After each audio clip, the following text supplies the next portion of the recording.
First class macro economics method of calculating national income. इससे पहले value added method cover कर लिया, आज से स्टार्ट होगा इनकम मेथड।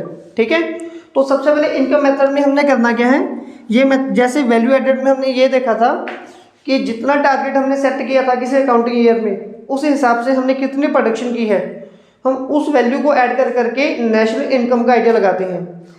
इस मेथड में हमें पता चलेगा कि हमारे डोमेस्टिक कंट्री में, हमारी डोमेस्टिक इकोनॉमी में, बाउंड्री में रहने वाले लोग वो कितनी इनकम जनरेट कर रहे हैं।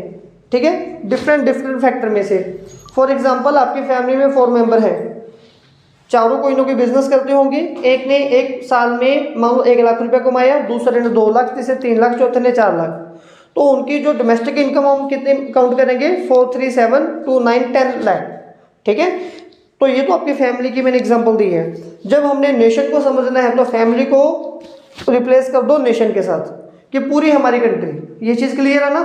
तो सबसे पहले जब हम इनकम मेथड को सॉल्व करना शुरू करेंगे तो इससे जो हमें मतलब कि इसके टर्म्स कंडीशन को ऐड करके जो हमारे पास चीज़ आएगी उसको बोलते हैं हम NNP at FC। ठीक है, चलो इसको लास्ट में देखेंगे हम। NNP at FC हम इसको बोलते हैं। अब इनकम मेथड में हमने 2 तरह की इनकम को काउंट करना है। जैसे कि एक तो हमारे पास होती है factory income,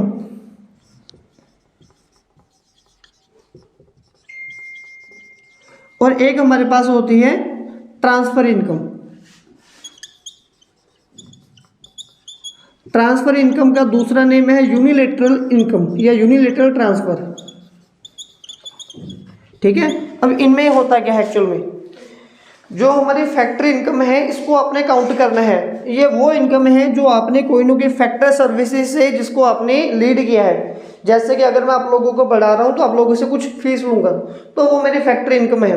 factory income in the sense हमने स्टार्टिंग में पढ़ा था कि जब कोई भी काम करने के बाद हमें पैसे मिलते हैं उसको हम फैक्ट्री इनकम बोलते हैं। लेकिन कभी कभार हमें पैसे मिल जाते हैं बिना किसी काम करे।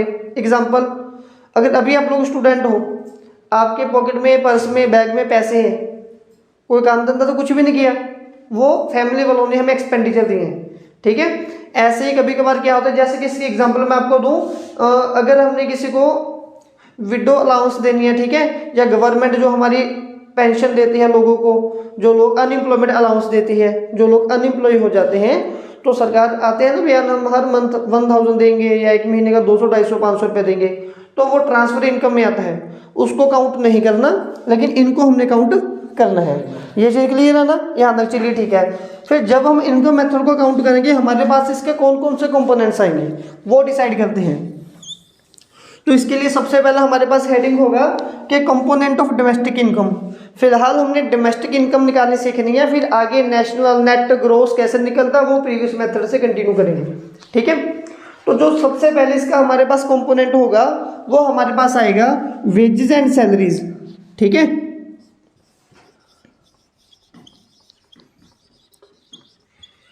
Wages and salaries. जब भी हम कहीं पे भी कोई ना कोई जॉब करते हैं तो हमारा एक बॉस होता है। ठीक है, वो बॉस क्या करता है, अपने एम्प्लॉय को, ठीक है, वो कुछ पैसे ट्रांसफर करता है, कुछ इनकम देता है, सैलरी वगैरह देता है। ठीक है, तो जो वो इस पर सैलरी पे कर रहा है, या तो वो सैलरी आपकी होगी मॉनेटरी में, मॉनेटरी ट्रांजैक्शन में, मतलब कि आपको in the kind of cash दे रहा हो। तो वेजेस एंड सैलरी सबसे पहला हमारे पास ऑप्शन आएगा इन कैश। कैश में हमें कैसे कैसे पैसे मिल सकते हैं हमारे बॉस से, या तो वो हमें सैलरी ही देगा कि आपको इतनी सैलरी मिल रही है। ठीक है, इसके बिना, या फिर अगर हम किसी और फीचर में बात करके देखें, आपको डेरेंस अलाउंस मिलेगी। डेरेंस अलाउंस का मतलब क्या होता है, जैसे महंगाई होती है तो गवर्नमेंट अपने या कोई प्राइवेट बॉस जो होता है वो अपने वर्कर की सैलरी थोड़े टाइम के लिए इंक्रीज कर देगा कि चलो महंगाई हो रही है, अभी आपके इतनों से घर नहीं चल रहा, आपको थोड़े पैसे ज़्यादा दे देते हैं, या आपको बोनस वगैरह मिलता है। ठीक है, वो सभी कैश के इसमें मतलब कि इसके कंपोनेंट आएंगे। जैसे कि हम यहाँ पे बोनस लिख सकते हैं। ठीक है, डेरेंस अलाउंस लिख सकते हैं, और भी इसके कई सारे जो कंपोनेंट बनेंगे। तो जो ये पैसे को हमने काउंट करना है। लेकिन कभी कभार हमें सैलरी जो मिलती है वो इन काइंड मिलती है, ये फर्स्ट पार्ट था इसका इन कैश, सेकंड पार्ट हमारे पास इन काइंड। अब इन काइंड में हमें सैलरी कैसे मिलती है, ठीक है, हर बार हमें ये ज़रूरी नहीं होता। अब आप देखिए, मुझे एक जॉब मिल रही है, ठीक है, मान लो यहीं पे कहीं पे जॉब मिल रही है, मुझे एक जॉब पे पैसे मिल रहे हैं 20,000 रुपीज़, ठीक है, 20,000 में मेरा कुछ नहीं होगा। लेकिन वो बोल रहे हैं कि हम आपको रहने के लिए घर देंगे, आपको 2 टाइम का खाना देंगे, ठीक है। अगर वो घर दे रहे हैं तो उसमें मतलब कि एसी वगैरह या टीवी वगैरह भी लगा हुआ है। दूसरी जगह पे मुझे जॉब मिल रही है जहाँ से मुझे 30,000 सैलरी मिल रही है, लेकिन वो मुझे ऐसे कोई भी फैसिलिटी नहीं दे रही। तो आपके हिसाब से कौन सी जॉब बेटर है, जॉब 1 या जॉब 2? एक में 20,000 है, एक में 30,000 है। जो 1 है, क्योंकि सैलरी का डिफरेंस बहुत कम है, 10,000 है, लेकिन उसमें जो मिलने वाले बेनिफिट्स है वो बहुत ज़्यादा है, ठीक है। अगर मैं 30,000 वाली सैलरी को लीड करूंगा तो मुझे अपना घर बनाते हुए बहुत टाइम लग जाएगा, फिर मुझे उसमें टीवी भी चाहिए, उसमें केबल भी लगानी है, मुझे उसमें एसी भी लगा हो, हीटर भी लगा हो, तो मे भी इतनी सारी फैसिलिटीज मैं खुद प्रोवाइड ना कर सकूं। तो कभी कभार क्या होता है कि हमारे जो बॉस होते हैं वो अपने जो एम्प्लॉय को, ठीक है, जो बॉस होता है वो अपने एम्प्लॉय को जो सैलरी वो पे करते हैं वो नॉन मॉनेटरी ट्रांजैक्शन, मतलब कि इसमें वो पैसे नहीं देते, वो क्या करते हैं, वो अपने एम्प्लॉयज़ को कुछ फैसिलिटीज़ दे देते हैं। फैसिलिटी इन द सेंस हम यहाँ पे ये कैसे बोल सकते हैं, जैसे कि सपोज कर लो फ्री राशन या फ्री यूनिफॉर्म, ठीक है, रेंट फ्री होम, यहाँ पे ये इसके एग्जांपल्स हैं। तो अभी तक हमने पढ़ा है कि जो वेजेस एंड सैलरीज या तो हमें कैश में मिलेंगी या हमें काइंड में मिलेंगी, इन दोनों को हमने काउंट करना है। ये वेजेस एंड सैलरीज के 2 हिस्से हैं, जो आपको कैश में मिला आपने वो भी लिखना है और जो आपको काइंड में मिला है वो भी लिखना है। फिर थर्ड पॉइंट हमारे पास आता है कंट्रीब्यूशन टू सोशल सिक्योरिटी। अब ये मैं आपको अच्छे से समझाता हूँ, कंट्रीब्यूशन टू सोशल सिक्योरिटी। फिर से मान लीजिए ये एक बॉस है, इसने किसी एम्प्लॉयर को हायर किया है अपने ऑफिस में काम करने के लिए। इसने बोला जी मुझे 20,000 रुपीज़ चाहिए हर मंथ की सैलरी। तो ये बॉस बोल रहा है कि ठीक है मैं 20,000 रुपीज़ तुम्हें दूंगा, डन है, ठीक है। लेकिन ये इसको हर मंथ 18,000 सैलरी ही दे रहा है।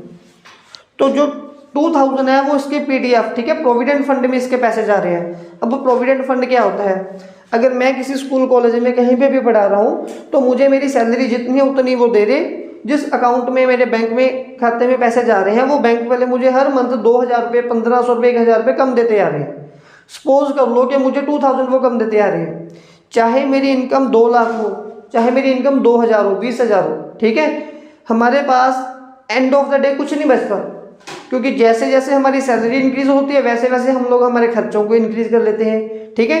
तो लेकिन जब 2-3 साल बाद, मान लो आफ्टर 3 ईयर, जब मुझे स्कूल वाले मना करेंगे स्कूल आने से, या कॉलेज वाले बोलेंगे सर अब कल से आप स्कूल मत आना, हमें आपकी ज़रूरत नहीं है, तो मुझे कुछ टाइम लगेगा जॉब ढूंढने के लिए। It may be 1 month, 2 month, 6 month और मे बी 1 ईयर। मान लो 1 साल तक मुझे कहीं और कहीं पे भी काम नहीं मिलेगा, तो मेरा खर्चा कैसे निकलेगा, ठीक है। तो जो स्कूल वालों ने एवरी मंथ वो जो 2,000 मेरे पास बैंक वाले मुझे वो कब पैसे वापस करेंगे, जो मेरे पैसे, क्योंकि अब मुझे 1 ईयर हो गया जॉब नहीं मिली, 3 ईयर के बाद स्कूल वालों ने मुझे मना कर दिया, तो बैंक वाले हर मंथ पर मंथ मेरा 2,000 रुपीज़ पीएफ कट कर रहे थे, ठीक है।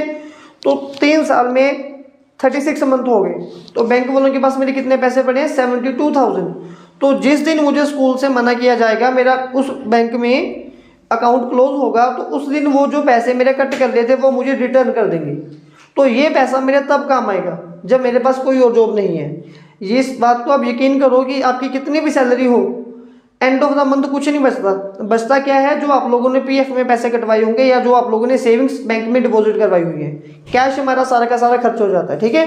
तो वो जो 2 महीने, 3 महीने, 1 साल का जो टाइम है वो मेरा ये 72 रुपीज़ से वो निकल जाएगा, 72,000 से यहाँ से इजीली वो निकल जाएगा। ये क्लियर है, चलिए ठीक है।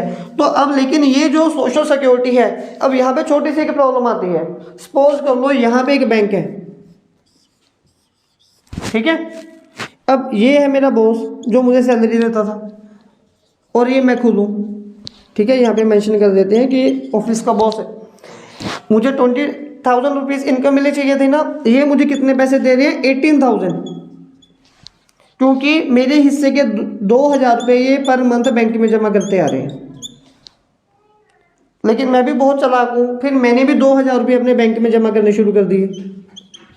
मुझे लगा कि शायद मुझे 3 साल भी जॉब ना मिले, फिर ज़्यादा पैसे चाहिए। ठीक है, तो अब कौन से पैसे गिनने हैं?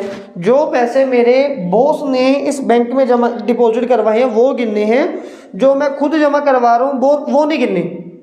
एग्जाम्पल दे सकते हो कि वो क्यों नहीं गिनने? उससे क्या होगा? डबल काउंटिंग प्रॉब्लम आएगी। डबल काउंटिंग की प्रॉब्लम कैसे आएगी? यहाँ पे बोला गया कि मेरी इनकम 18,000 है और 2,000 मैंने बैंक में जमा करवा दिए। जब मैं बैंक में जमा करवा रहा हूँ तो मेरे पास 16,000 बचे थे। ठीक है, तो इसीलिए मैं जो कुछ मर्जी करूँ पैसों का वो नहीं काउंट होना। ये वो पैसे जो मेरे तक अभी तक आए ही नहीं, फ्यूचर में आएंगे, इसीलिए ये मेरी इनकम का एक हिस्सा है। ठीक है, तो सबसे पहला हमारा कंपोनेंट था वेजेस एंड सैलरीज। तो सैलरीज या तो इन कैश होगी या इन काइंड होगी। कैश सैलरीज कौन सी होती हैं? जो हमें कैश इनकम मिलती है जब हम कहीं पे भी जॉब कर रहे होते हैं, तो वहाँ पे हमें काफ़ी सारा कैश मिलता है सैलरी के तौर पे, उसको काउंट करना है अपनी। इसके कौन कौन से कंपोनेंट थे? बोनस हो गया, डेरेंस अलाउंसेस हो गया आपको, ठीक है, जो महंगाई भत्ता जिसको हम बोल देते हैं पंजाबी में, वो मिलता है। दूसरे नंबर पे इन काइंड। कभी कभार क्या होता है कि जब हम किसी अपने एम्प्लॉय को हमारा बॉस हायर करता है तो वो उसको रहने के लिए फैसिलिटीज प्रोवाइड करवा देता है। जैसे जब आप लोग फॉरेन जाओगे, वहाँ पे कोई जॉब करोगे, कोई कंपनी आप लोगों को हायर करती है ना, तो वो आपको सैलरी के साथ एकमेंडेशंस, रूम वगैरह फ्री देते हैं वो। ठीक है, उस एक रूम में 3-3 मेंबर जो है वो रह रहे होते हैं, तो उससे आपकी काफ़ी इनकम मतलब कि जो है वो सेविंग हो जाती है। ये चीज़ क्लियर है। तीसरे नंबर पे हमारे पास आया था contribution to social security. Social security के लिए कभी कभार हमें हमारी इनकम पूरी नहीं मिल पाती, हमारी इनकम का कुछ हिस्सा हमारा बॉस जो है हमारे बैंक में डिपॉजिट करवा देता है, ताकि जब हम जॉब से हटें, और ये गवर्नमेंट भी बोलते कि ऐसा करवाओ, क्योंकि जब आपके पास काम नहीं होगा तो आप किसी के ऊपर वजन नहीं बनोगे। ठीक है, आपके पास इनकम आती रहेगी। ठीक है, थोड़े टाइम के लिए ये जो कुछ दिन को जो खर्चा होता है वो अच्छे से निकल जाता है।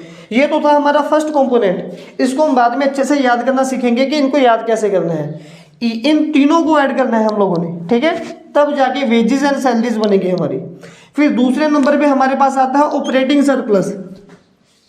ठीक है, ऑपरेटिंग सरप्लस मैं इस साइड पे यहाँ पे एक्सप्लेन कर देता हूँ। सेकंड नंबर है हमारे पास ऑपरेटिंग सरप्लस।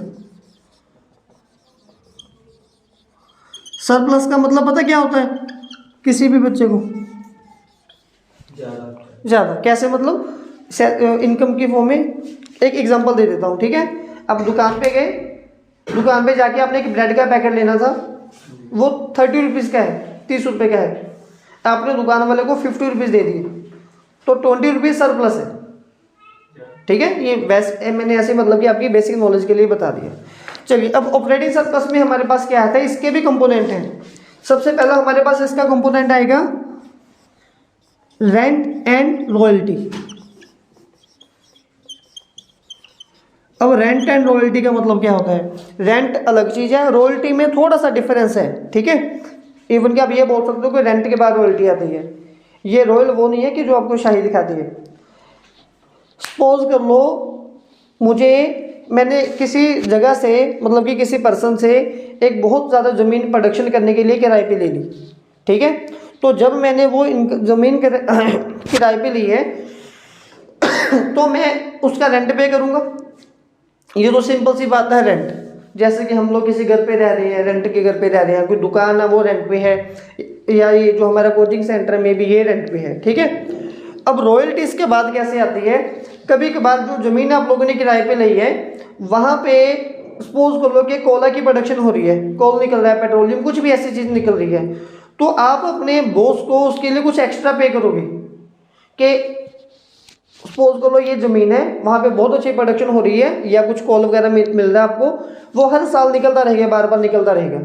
अब आपने एक तो ज़मीन का रेंट दे दिया, फिर आप जो इनकम वहाँ से जनरेट कर रहे हो उसका भी कुछ हिस्सा पे करोगे, या वो रॉयल्टी पे करने के, उसको रॉयल्टी बोला जाता है जो हम पे करते हैं। ये चीज़ क्लियर है? रेंट एंड रॉयल्टी दोनों क्लियर है? एग्जाम्पल कौन चाहिए? चलो, रेंट रॉयल्टी आ गया। दूसरा फिर हमारे पास आता है इंटरेस्ट।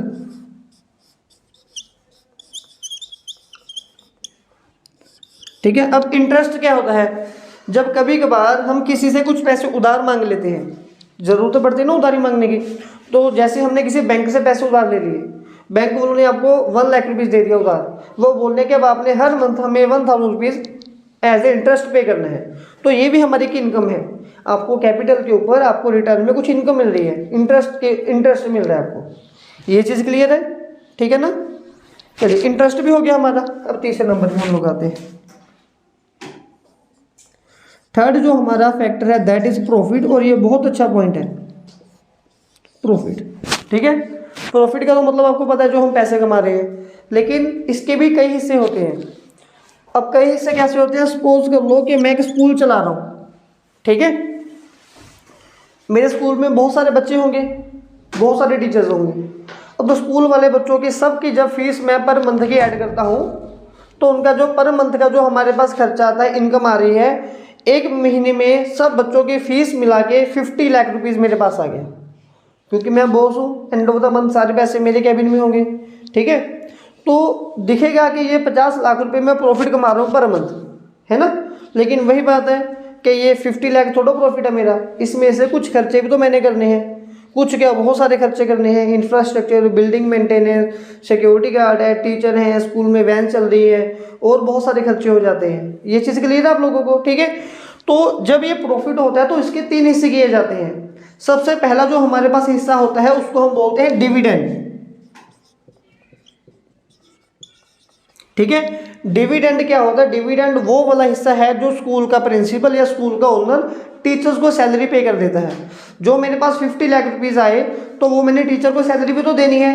सपोज कर लो मैंने 20 लाख रुपए टीचर्स में सैलरी डिस्ट्रीब्यूट कर दी।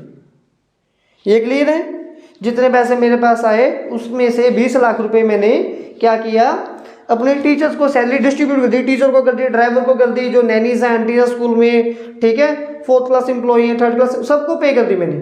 ये चीज़ क्लियर है ना।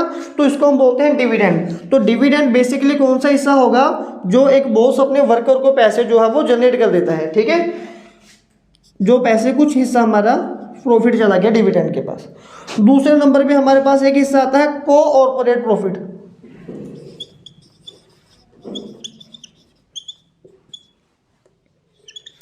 अब ये हिस्सा क्या होगा, जो 50 में से 20 लाख खर्च हो गए, लेकिन सरकार भी तो कुछ मांगेगी मेरे से, बहुत सारे पैसे सरकार को भी देने हैं इन द फॉर्म ऑफ टैक्स या जो भी उन्होंने अपना शेड्यूल बनाया हुआ है, ठीक है। तो सपोज कर लो इनमें से जो 10 लाख रुपीज़ है वो मैंने गवर्नमेंट को दे दिया पर मंथ के हिसाब से, जितना मेरा खर्चा चलते आ रहा है, ठीक है। तो 50 लाख में से ये कॉर्पोरेट प्रॉफिट टैक्स कौन सा हुआ, जो पैसा हमारे किसके पास जाता है, गवर्नमेंट के पास in the form of tax जाता है, ठीक है। प्रॉफिट में से 50 लाख में से जा रहा है, तो 10 लाख रुपीज़ हमने यहाँ पे कर दिया। अभी कुछ पैसे बचे मेरे पास, जो पैसे मेरे पास बचे उसको हम बोलते हैं अनडिस्ट्रीब्यूटेड प्रॉफिट।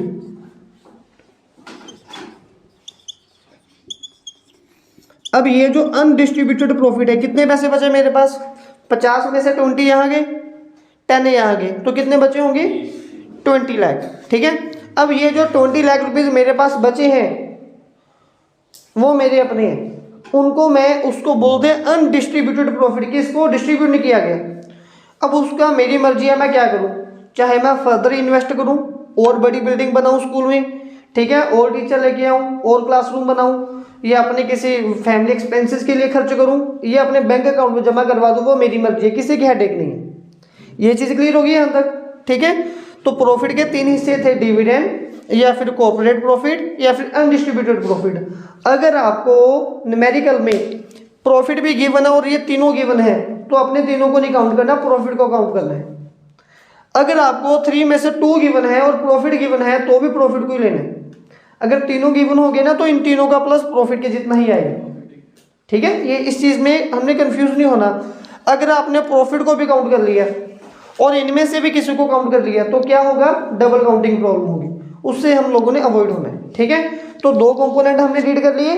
पहला क्या था, wages and salaries in first of all cash है, फिर काइंड है। कैश कौन सी सैलरी थी, जब कोई भी वर्कर कोई जॉब करता है तो उसको रिटर्न में कैश पेमेंट मिलती है, कैश सैलरी मिलती है, वो कई तरह की है, जब स्टेटमेंट में गिवन होगा उसको हम रीड कर लेंगे। दूसरे नंबर पे हम लोगों ने पढ़ा जो सैलरीज इन काइंड मिलती है, जरूरी नहीं कि इनकम हमारे कैश के फॉर्म में ही होती है, ठीक है।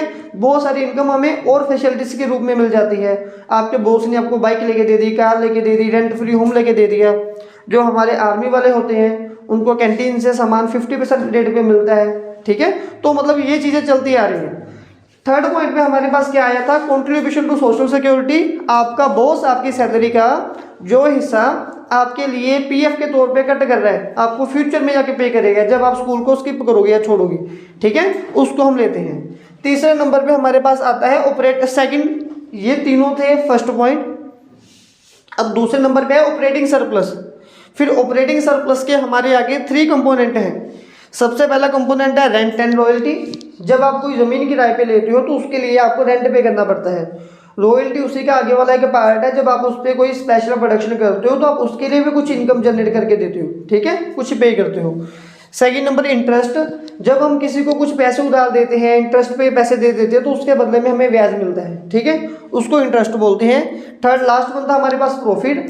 प्रॉफिट के आगे 3 हिस्से हैं। डिविडेंड, जो 50 लाख रुपए आप लोगों ने जनरेट किए कमाए, उसमें से 20 लाख रुपए आपने डिविडेंड डिवाइड कर दिया अपने वर्कर में। फिर कॉर्पोरेट टैक्स, मतलब कि प्रॉफिट जो हम टैक्स का हिस्सा गवर्नमेंट को देते हैं।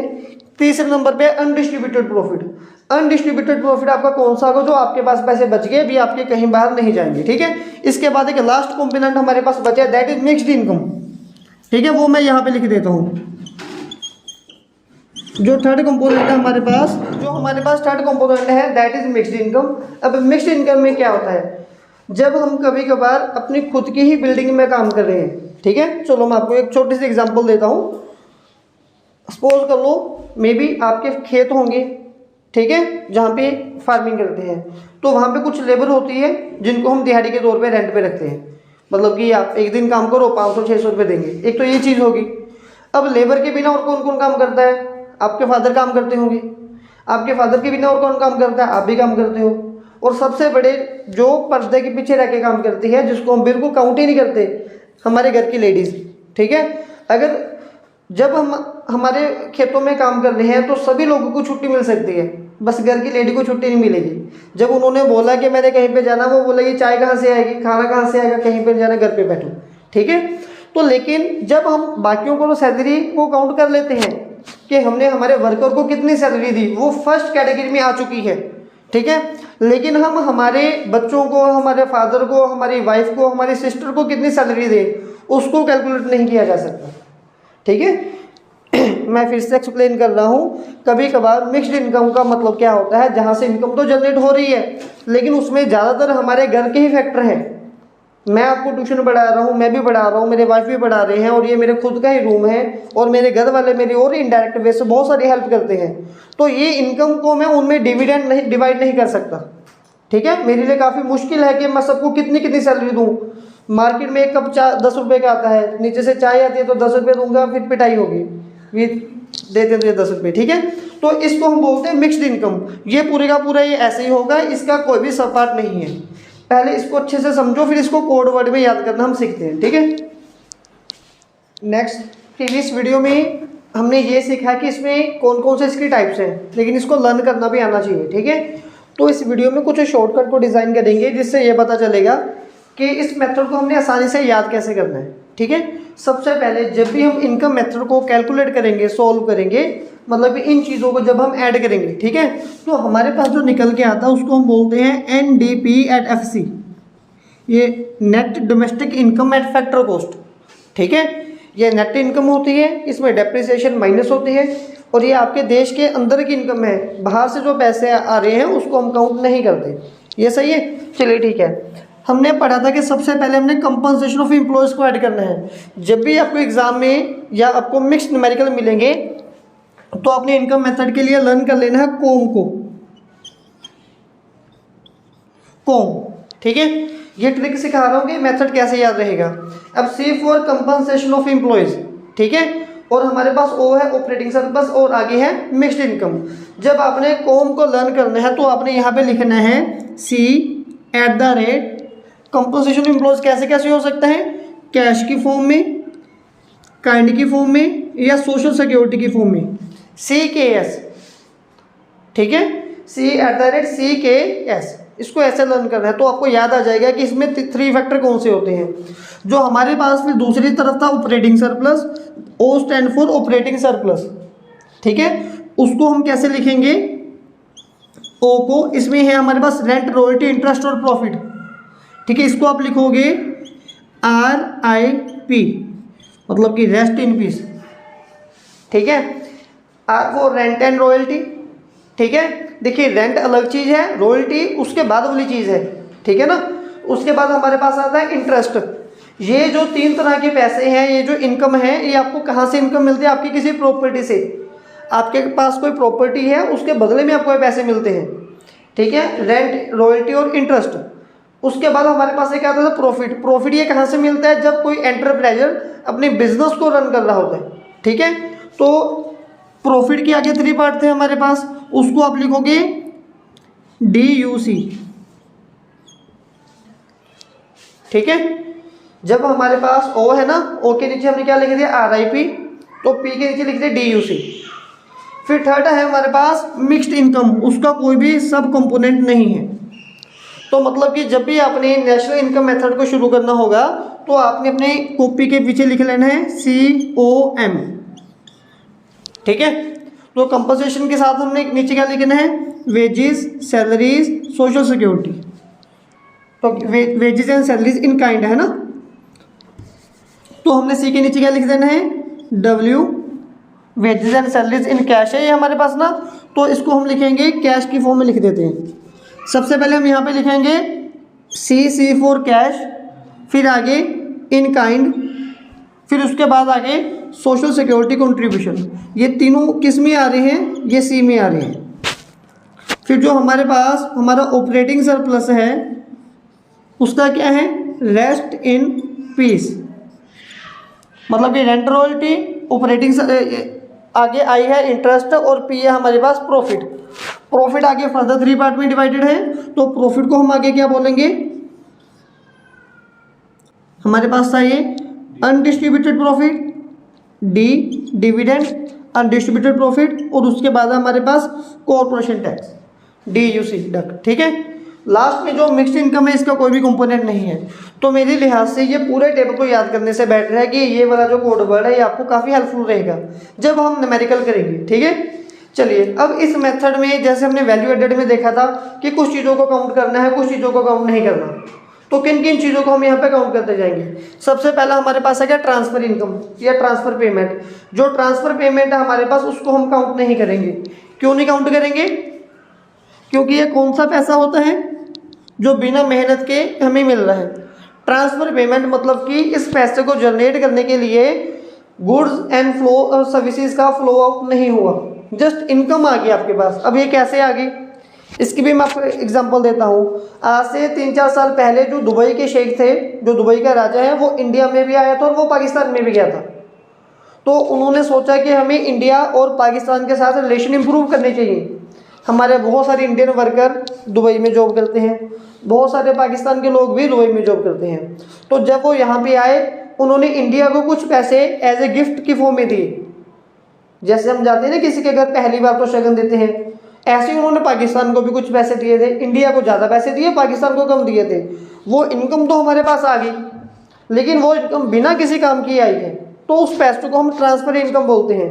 या फिर जो आपकी पॉकेट मनी है, ठीक है, या फिर हमें अनएम्प्लॉयमेंट अलाउंस जो मिलती है, बिना किसी काम करे वो पैसे मिलते हैं, ठीक है। इसको हम कभी भी काउंट नहीं करेंगे। जो इम्प्यूटेड वैल्यूज होती हैं वो हमारे घर में, हमारे इनकम में काउंट होती हैं। जैसे कि आपका खुद का घर है, आपके पास कितनी प्रॉपर्टी है, वो सारे हिस्से जो पैसे हैं वो काउंट होंगे। तीसरे नंबर पे आपके पास है कि विंडफॉल गेन्स। विंडफॉल गेन कौन सी होती है, विंडफॉल मतलब कि अचानक से पैसा तूफान की तरह आपके पास आ गया। और इसमें एक फैक्ट है कि जो पैसा तूफान की तरह आता है वो तूफान की तरह ही चला जाता है। ये कैसे चला जाता है, मैंने परसों ही एक मतलब कि एक यूट्यूब पे दिखा रहे थे, जो स्टोरीज आती है ना, आगे आगे रील आती है, उसमें किसी पर्सन के, उसको काफ़ी मतलब कि न्यूज़ में वो बहुत आया था, वो उसने 5 करोड़ या 2 करोड़ रुपए जीते थे, कौन बनेगा करोड़पति से। 2 साल के अंदर अंदर वो कंगाल हो गए।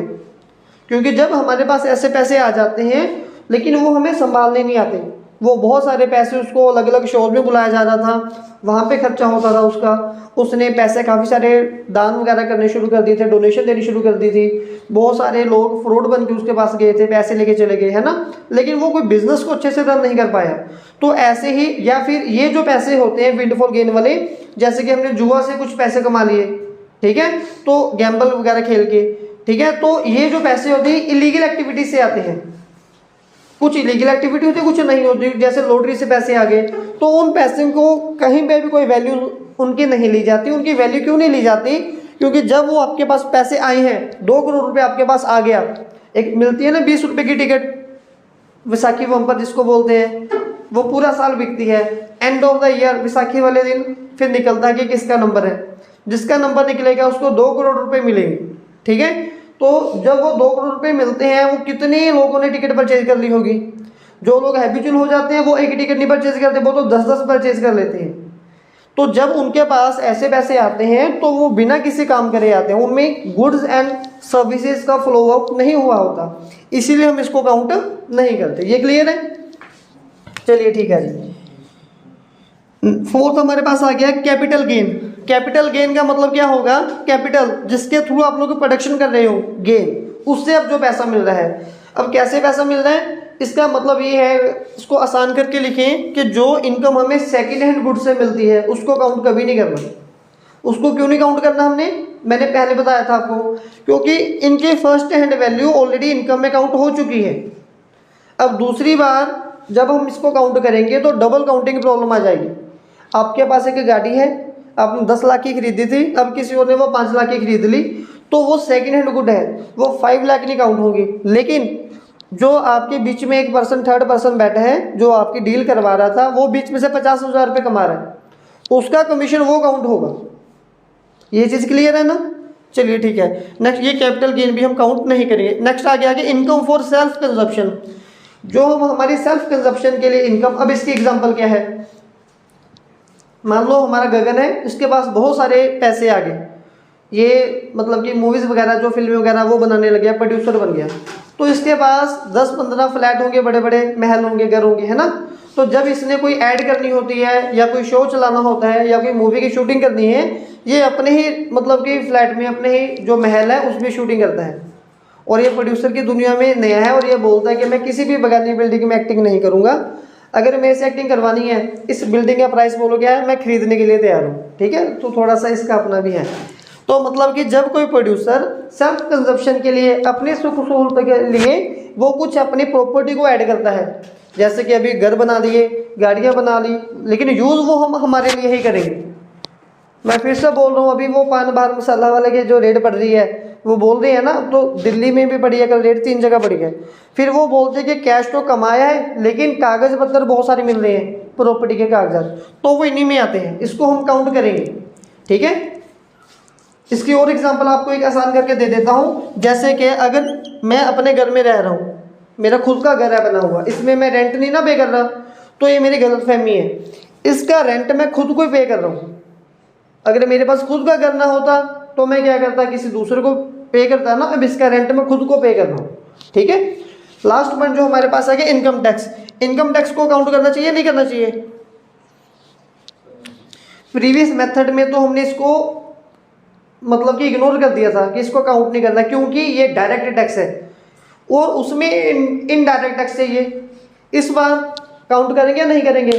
देखिए, इनकम टैक्स कौन सा टैक्स है? ये किस चीज़ के ऊपर लग रहा है? आपकी इनकम के ऊपर लग रहा है। तो इनकम के ऊपर जो टैक्स लग रहा है वो यहाँ पे काउंट हो चुका है, ठीक है। वो टैक्स आप यहाँ पे कर चुकी ना, वो हिसाब किताब में यहाँ पे आ गया। 2 बार नहीं आप लोगों ने इसको पे करना। आप ये मत बोलना कि ये मेरी इनकम है और ये मेरा इनकम टैक्स है।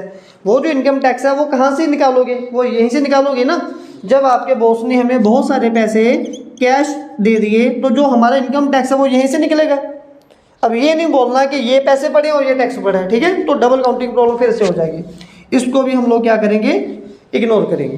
तो इसको वापस अगेन याद कर लेते हैं एक बार। इनकम मेथड जब इसको कैलकुलेट करेंगे तो क्या आएगा? NDP at FC, net domestic production at factor cost. तो इसके 3 कंपोनेंट है हमारे पास। COM, COM mean to say compensation of employees, जब वो कोई बिजनेस करेंगे तो उनको सैलरीज मिलेगी, वर्क के बदले पैसे मिलेंगे, ठीक है। O का मतलब क्या था, ऑपरेटिंग सरप्लस, M का मतलब था मिक्स्ड इनकम। तो जो हमारे पास C है इसके 3 पार्ट हैं कंपनसेशन के सैलरी या तो हमें कैश मिलेगी या हमें काइंड मिलेगी और हमें मेरी सोशल सिक्योरिटीज मिलेगी। सेकंड नंबर पे ऑपरेटिंग सरप्लस, इसमें क्या आता है हमारे पास, रेंट एंड रॉयल्टी, इंटरेस्ट और प्रॉफिट। प्रॉफिट में क्या आता था कि डिविडेंड, अनडिस्ट्रीब्यूटेड प्रॉफिट और कॉर्पोरेट टैक्स, ठीक है। मिक्स्ड इनकम तो मिक्स है। उसके बाद ये हमने प्रिकॉशन किए, ठीक है, इसके बाद न्यूमेरिकल होंगे।